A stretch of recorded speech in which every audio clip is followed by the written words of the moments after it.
Geordie Journos back at Newcastle United's training ground, myself and Dom's skirt. Just been Eddie Howe's press conference out of that Crystal Palace game, and as you probably guessed, of course the main talking point was Sandro Tonali. Obviously an investigation at Tonali over potential illegal betting. Dom, it's a really long press conference to get through this, but we'll start from the beginning. First question was asked if Sandro Tonali will feature against Crystal Palace. What did Eddie Howe say? Yeah, it was a difficult press conference for Eddie Howe, bombarded with Sandro Tonali questions, but I guess the one positive thing he did have to say about Sandro Tonali is his attitude and how he's dealing with what is a very difficult situation has been superb. I think Eddie Howe was the word Eddie Howe used, and said he's in contention to play against Crystal Palace on Saturday. He's trained twice this week, made a trip to Italy in the middle of that for the investigation, but yeah, he said he's trained well and is under consideration for selection against Crystal Palace, which is obviously a big game after the international break. It's been a very turbulent international break for Sandro Tonali, and yeah, in regard to the betting situation, I mean, Eddie Howe was absolutely bombarded by us in terms of questions, but the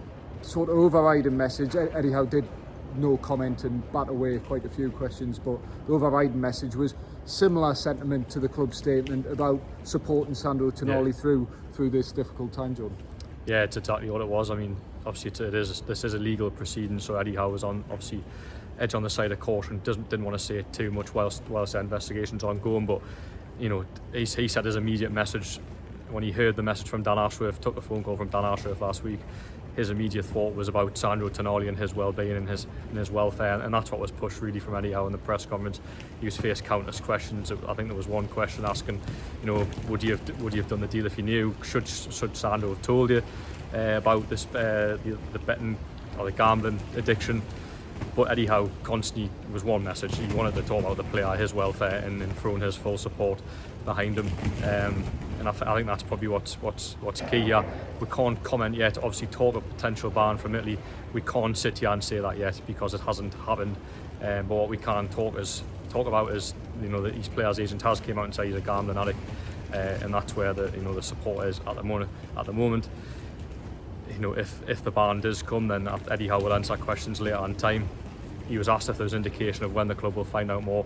Couldn't answer that. So in terms of that, it's just a waiting game. But at this moment, he's involved for Crystal Palace tomorrow. The club are supporting him, and yeah, we'll just have to wait and see. Yeah, another couple of difficult questions for Eddie Howe were in relation to betting and the fact that the club have 3 betting partners and things like that. He was asked that question twice actually. Again, no comment. And then if there would be any legal procedures with AC Milan or conversations, again he said that's a conversation or question for Dan Ashworth, who will potentially be dealing with that matter, not Eddie Howe. Eddie Howe stressed, as he has previously when faced with difficult questions, his focus is on the football, and he'll answer questions about Sandro Tonali, how he's trained, and obviously how he will support the player as the wind absolutely batters this I've lost audio tent. Let's hope you can hear me and Jordan through this. Asked a question about more betting in general and whether the sort of hammer blow of lengthy bans is the best way to combat the issue as such. Again, Eddie Howe said he's not qualified to answer that sort of question, but then followed that up with the appointment of a new head of psychology and how important that will be in supporting Sandro Tonali and his players in general.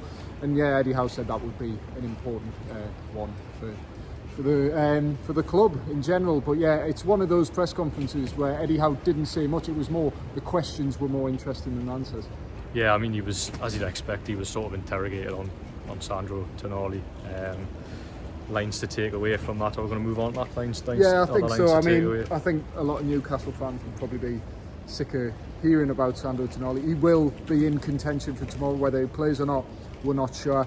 I'm sure the fans, Eddie Howe was asked about that, will give their full support for the player, and yeah, we'll just see what happens from there. But yeah, in terms of actual lines injury updates, Jordan, there was a couple. Yes, Joe Linton, confident he'll be involved tomorrow. Joe Willock is trained this week.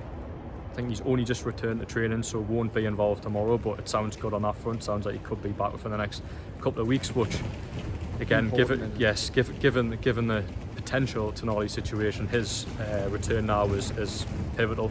Back in that midfield department, I mentioned Joe Linton, trying to go through the other ones now. Sven Botman. It was quite a vague answer on Sven Botman, Very wasn't vague, it? Yeah. I think he was asked, how's he doing? He said, yeah, he's fine, he's trained, and then that was it. There was 2 weeks well. Yeah, 2 weeks well. So Eddie Howe hasn't offered any indication if he will be involved tomorrow. I think previously before the international break, I think Eddie Howe pretty much said that Sven Botman would be back at the international break, but it's always hard to know on team news when it comes to Eddie Howe, because it doesn't give too much away. And there's another injury in there. Isak, of course, yes. He hasn't trained yet. I said at the time when I seen Isak pulled out of the Sweden squad, I think that Borussia Dortmund will be earmarked for him. I think Callum Wilson will get a game tomorrow, and then you'll potentially see Isak return for the Borussia Dortmund game. And I think that's it in terms of injuries. I think other lines. Lewis Miley, yes, I was saving that. Lewis. I was saving that one for you. Lewis Miley. It's an illness. I can't for the life of me try and pronounce what it was. Fever. I'm glad you're here. He hasn't trained for the last couple of weeks. Quite a while. He said Eddie Howe said Lewis Miley was in around the sort of first team picture, and then pretty much since that Man City game that he played the first half in, his full debut for the club. Being ill and not been training, so he amid a mini injury crisis for Newcastle, where Bruno's facing a potential suspension, 1 game away for a yellow card. You've got Joe Willock still recovering, Joe Linton only just sort of returning to training after a hamstring injury. There's a potential for an injury crisis for Eddie Howe, and that would have maybe given Lewis Miley an opportunity, but it's still going to be a bit of a period for recovery for him, for the 17-year-old. Yeah, so I think that's it in terms of press comments questions. I mean, just a quick look ahead to Crystal Palace maybe. Obviously 2 weeks of our Premier League football, Newcastle looking to make it 8 games unbeaten, and I suppose it isn't an easy game tomorrow. I know Crystal Palace have got a lot of injuries in the attacking area, like Eze and Olise are both ruled out. But as we've seen last season, Newcastle actually played out 3 0-0 draws with Crystal Palace. Obviously they played in the Carabao Cup, beat them on penalties, but neither side have breached each other's goals last season. So I think it is a difficult game for Newcastle. I think Palace's start of the season probably went under the radar a little bit. They're only 1 point and 1 place behind Newcastle in the league table, so I think it's a really difficult game for Newcastle. Obviously ahead of that Dortmund game, so we'll have to wait and see what Eddie Howe's team selection's like. But the games don't stop, the press conferences don't stop. Obviously we've had a 2-week break now, but it's going to be even more full on as it was before the previous international break, with game, press conference, game, obviously Champions League football, Carabao Cup, Premier League, all to look forward to. So I don't know if you've got anything to add there, John. No, just looking forward to getting back at St James's Park, as Jordan says, a big game in what I imagine will be difficult conditions, as you can probably hear them around us at the moment. Eddie Howe did pay tribute to Roy Hodgson and said at this moment in time he couldn't see himself managing at the age Roy Hodgson is currently at Palace, but praise the job he's done there. And big game, and we'll be there, myself and Jordan, joined as always by Liam Kennedy, our fellow Geordie journal. Couldn't be here today, the weather was putting off. But if you like what we do, of course, please like, share, subscribe, ring the bell, do all that, and we'll see you at St James's Park on Saturday. Cheers.